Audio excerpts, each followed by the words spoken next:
Hey guys, welcome back to my channel. Thanks to all the new subscribers, I really appreciate all your support. If you remember, about a month ago, I made a part 1 greenhouse project video where I showed framing the entire greenhouse. In this video, I'll show you how myself, along with Else Carlton, assembled this greenhouse over 3 days on the non-for-profit Women Warriors Healing Gardens plot of land. Thank you again to everyone that was involved in this project and made it a reality. At the end of the last video, I showed myself assembling the roof. I quickly realized that it was way too heavy and large to fit inside the U-Haul with the walls. After getting everything loaded into the U-Haul, we were off to Ottawa to get the first day of assembling started.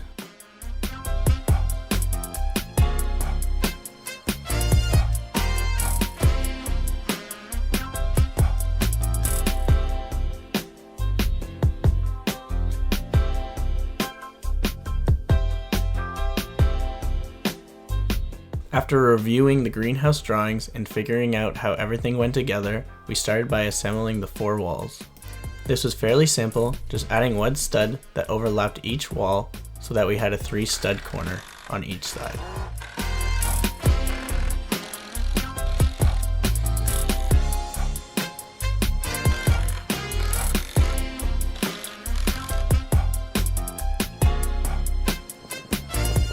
After securing the 4 walls with screws, we noticed that the structure was pretty shaky. To help reduce the wobble while installing the roof, we decided to add the 1/4 inch plywood to the north wall. We added plywood to this side because it receives very little sunlight. It is also much cheaper than polycarbonate panels and now can be insulated to increase the R value of that wall. Now we were able to install the roof safely, the same way I had done it in my driveway at home. We started by installing the trusses on both ends so that we can attach the ridge beam and fill in the trusses in between. The final thing we had to complete this day was to install part of the anchor system to hold down the greenhouse and prevent it from blowing over. And yes, if you were wondering, this is how not to wear your mask. We use these screw-in shed anchors from Home Hardware that are rated to 1,500 pounds of uplift. I'll link these in the description below if you're interested in them. They're super easy to work with as long as you have a little bit of time on your hands to screw them in. I'd also suggest screwing them in before putting their building in place because they are supposed to be located 3 inches from the outside wall, which is very difficult to do while the building is there.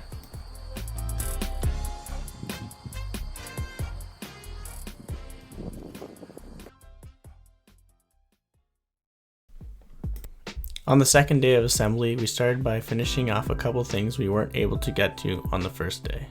We added concrete pavers to the 4 corners to help reduce the amount of rot on the bottom and also keep the greenhouse from sinking. Next, we added blocks between all the trusses on the roof to help with the strength of the roof. This will also provide us with additional areas to screw down the polycarbonate panels. Finally, we added the last 2 sets of anchors so that the greenhouse would be secure against the added wind load from the polycarbonate panels.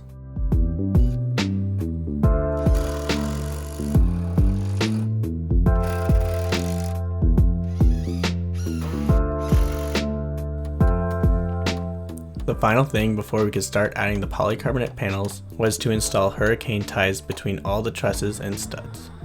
We decided to use double wall clear polycarbonate panels for all the walls of the greenhouse, including the roof.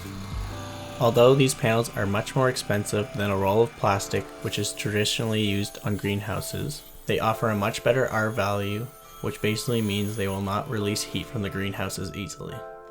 This is very important as we plan to operate the greenhouse year-round through Canadian winters.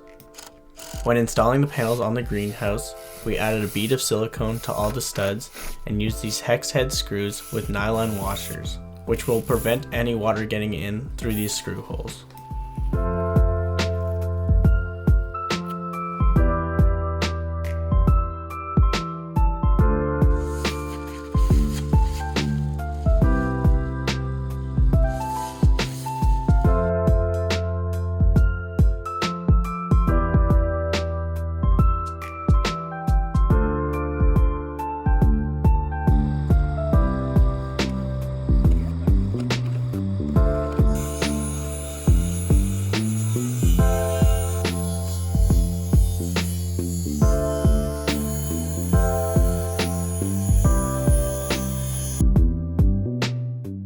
On day 3 of the greenhouse assembly, we continued installing the polycarbonate panels. I'm sorry for the lack of close-up videos we were able to capture this day.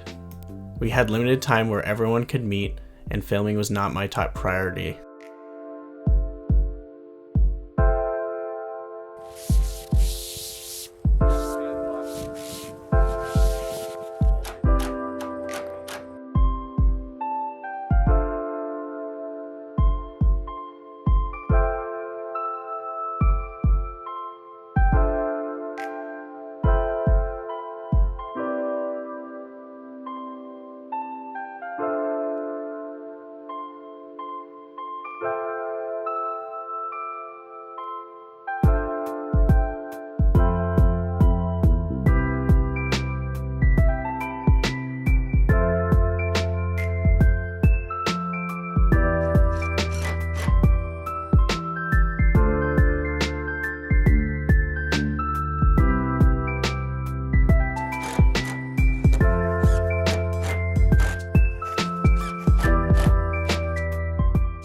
After finishing installing all the polycarbonate panels on the roof, we moved to working on the front and back.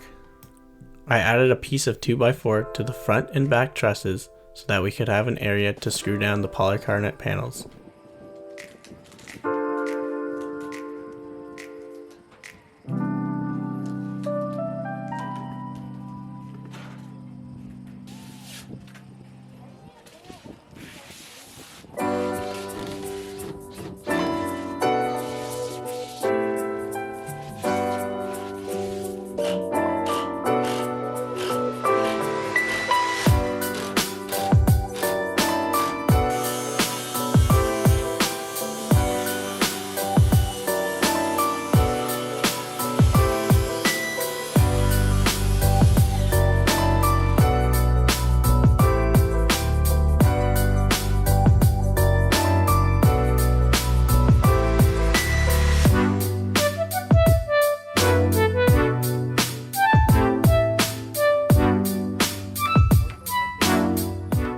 I'd like again to thank everyone who volunteered their time on this project, from Else Carlton, the Women Warriors Healing Garden, and the Tweed Collective for supplying a grant.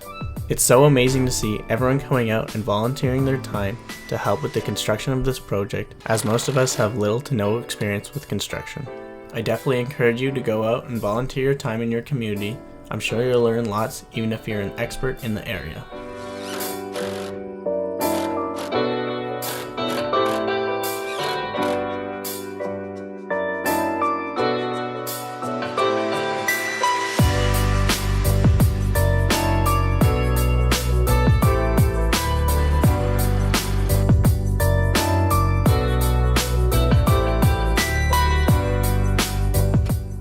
The greenhouse will also be receiving a solar array to power systems like LED lighting and a compost heater to keep the greenhouse above zero all winter long.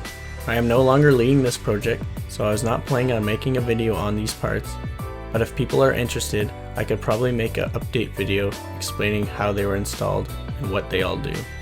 The final thing to add to the greenhouse was an aluminum cap to prevent water from entering through the peak. Thanks for watching. I hope you really enjoyed watching the Else Carlton team build this greenhouse. Please consider subscribing to help support my channel, and let me know in the comments if you'd like to see an update video on the greenhouse. Thanks.